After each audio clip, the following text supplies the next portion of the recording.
Derek Bancroft, Sierra Coke on behalf of the people. James Dick on behalf of Mr. Joseph Bancroft, who's standing to my right, Your Honor. Thank you. This is the date and time set for sentencing in this matter. Mr. Bancroft, have you had an adequate opportunity to go through the pre-sentence report and talk to Mr. Dick about that? Yes, sir. Counsel, is there any deletions or corrections to that report? No, Your Honor. And Mr. Dick, are there any challenges to the swearing of the guidelines? No, Your Honor, there's no. Ms. Cope, do people have any additions, deletions, or corrections? No, Your Honor. Any challenges to the swearing? No, Your Honor. Do you have any victims that wish to address the court today? No, Your Honor. Anything that you would like to say on behalf of the people for the allocution? There's been multiple impact statements provided. I'm not going to read them again. I've been dealing with Mr. Bancroft pretty much since the beginning of my tenure here. He seems to have a tumultuous relationship with the people he's in a relationship, and now that is moved over to his child. When he is sober and on track, he is doing well. When he is not, this is what happens. I have given him lots of breaks. This is, I think, his first felony. It is. This is the third R&O situation I've had with him. I think it was the last one or the one before. I watched one of the sergeants carry him out of a coat closet like a suitcase because he refused to come out when the police ordered him to. I don't know what Mr. Bancroft, when I hear it's sort of a funny joke, but it's not really funny as it applies to Mr. Bancroft. You have you have all these rights, and he just can't stop himself from the things he says, especially when he's drinking. I really hope that this is a wake-up call. He's 37 years old. He's got kids. He's got family that care about him. He's got a great support system. But at some point, you have to learn that, you need to stop drinking. That's what has to happen. You need to stop drinking, do what the police tell you, and if we would be dealing with another misdemeanor with him. But again, this is the third time around with this R&O situation where he's just not learning his lesson. And I hope this is the end for him. I hope we don't see him again. I'd ask the court to follow the recommendation. Thank you. Thank you. Mr. Dick, anything on behalf of your client today? Yes, Your Honor, we'd like to start at the recommendation itself. That is, the PSI does recommend 60 days in jail. In addition to the probation, we are arguing that the court should consider just a straight probationary period or a reduced time in jail. So, of course, it is a intermediate sentencing cell, which recommends that it be something other than jail or prison. The guidelines are 0 to 17 months. And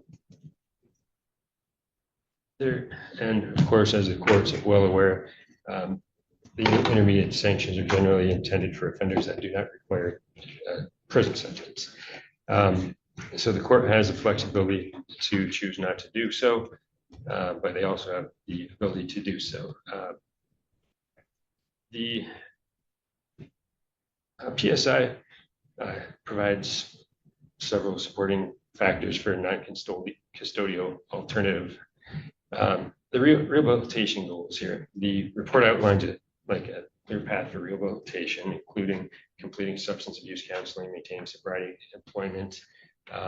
Mr. Bancroft has already started outpatient substance abuse treatment through the Grace Center and domestic violence counseling with the Grace Center in coordination with the Department of Health and Human Services for a CPS case that is running alongside of this matter.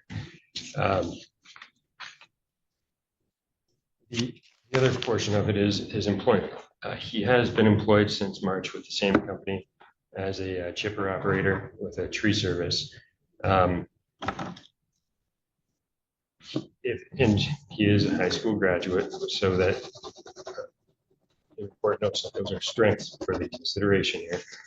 His continued employment is a special condition of his recommended probation. And specifically, if he goes to jail for 60 days, he loses his employment. So it also says that he would have to make diligent efforts to seek employment. I'm guessing that was in the instance that he lost it for some reason, but it says that he cannot quit or voluntarily quit or essentially sabotage his employment. Mr. Bancroft also has the motivation for this change. One, he's never been in a circumstance where his children have been taken away from him. Yes, alcohol has been a problem for him for roughly 20 years of his life. He has a rather short criminal record comparatively to many of the people that stand before you, Your Honor. However, the only reason he has any criminal record is because of the alcohol and the choices that are made to drink and then the effects of it. Here, he is motivated to complete all of the programs that he is required to through probation, as well as through the Department of Health and Human Services. They already have a plan laid out, a treatment plan laid out for him, and provided some reports as well as letters of support for today. So his family getting back together serves as a strong incentive for complying with his probationary terms, if the court would choose to just assess him a probationary period. And again, the probation with emphasis on treatment as opposed to putting him in jail would align with the purpose of the intermediate sanction cell and be more effective in promoting his rehabilitation, ensuring public safety, and perhaps helping to ensure that that he doesn't drink anymore.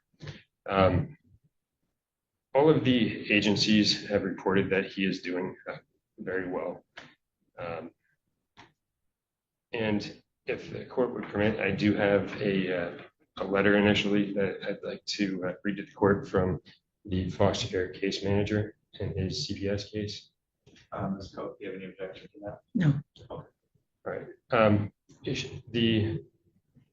It's from Brooke Portman with Child and Family Services, Northeast Michigan Family Resource Center, signed 8/7, so she actually wrote it today. She mislabeled the introduction. She wrote to Judge Burmeister. But this letter is to detail the services and progress Joseph Bancroft has shown. On his own, Joseph has set up his own counseling through Grace Center, which is substance abuse counseling. Joseph has never missed any parenting time, and when given the opportunity to see his children more, he never turns it down. Joseph arrives at parenting time on time and sober. This is shown in the 2 drug tests that are attached to this letter. And just coming off the letter for a moment, there are 2 drug tests that show he tested negative for everything both times that he did test. And returning to the letter, Joseph and his daughter Jocelyn have just completed a therapy session with Pam Fisher. I spoke to Pam after this session. Pam stated that it's important for Joseph and Jocelyn to have parenting time and to continue to talk in a therapeutic setting. Joseph is willing to complete these services and has even started these services without being asked. While service will continue if Joseph is incarcerated, his incarceration will delay some services. I would ask that you take into account that Jocelyn and Joseph have just begun repairing their relationship and the impact this would have on all 3 children. Thank you. Brooke Portman, Foster Care Case Manager, Child and Family Service, Northeast Michigan Family Resource Center, dated today's date. Your Honor, then there's also a letter from the Grace Center, dated today's date, signed by a Jody L. Robson. And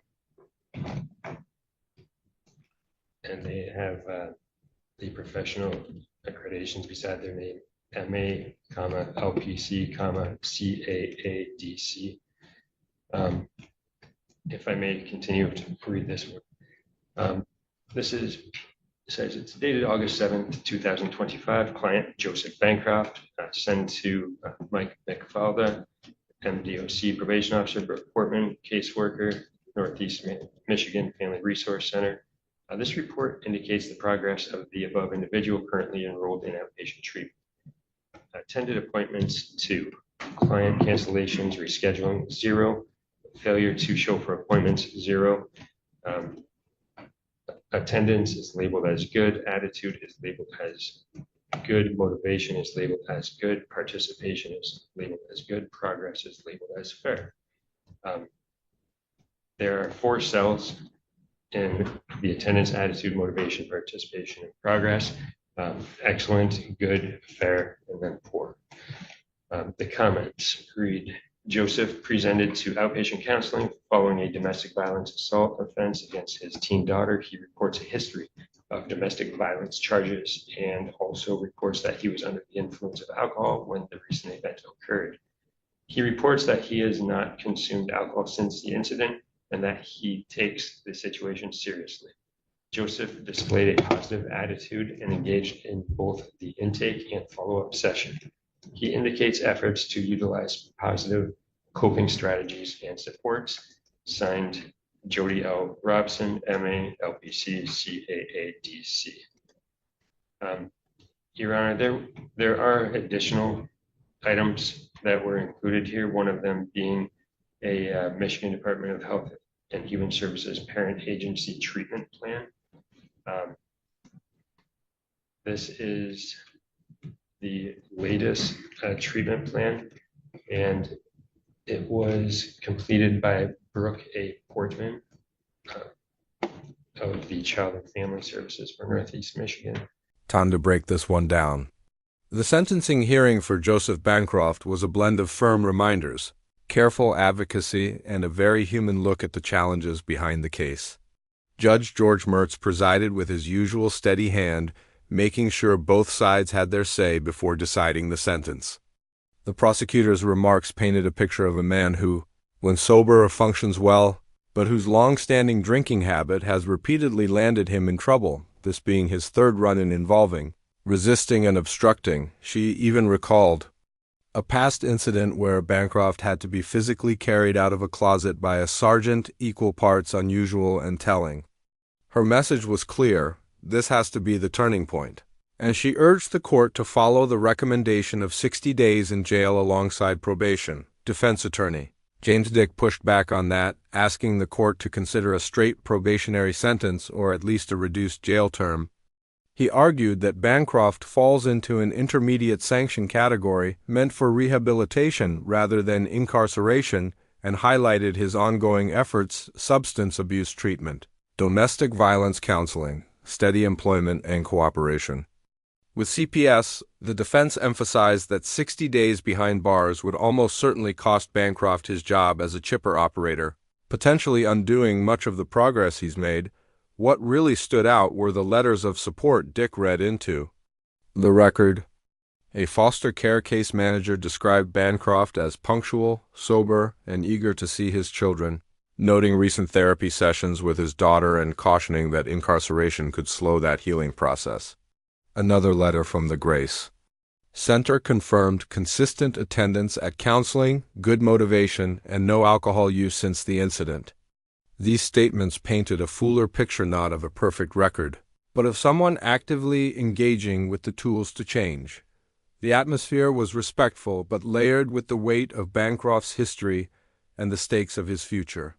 The judge had to balance public safety and accountability with the reality that the root of Bancroft's troubles lies in a decades-long struggle with alcohol. It was one of those hearings where you could see the tug-of-war between punishment and rehabilitation playing out in real time. If you found this hearing insightful, consider subscribing, hitting the bell, and letting me know your thoughts in the comments below. I read every one.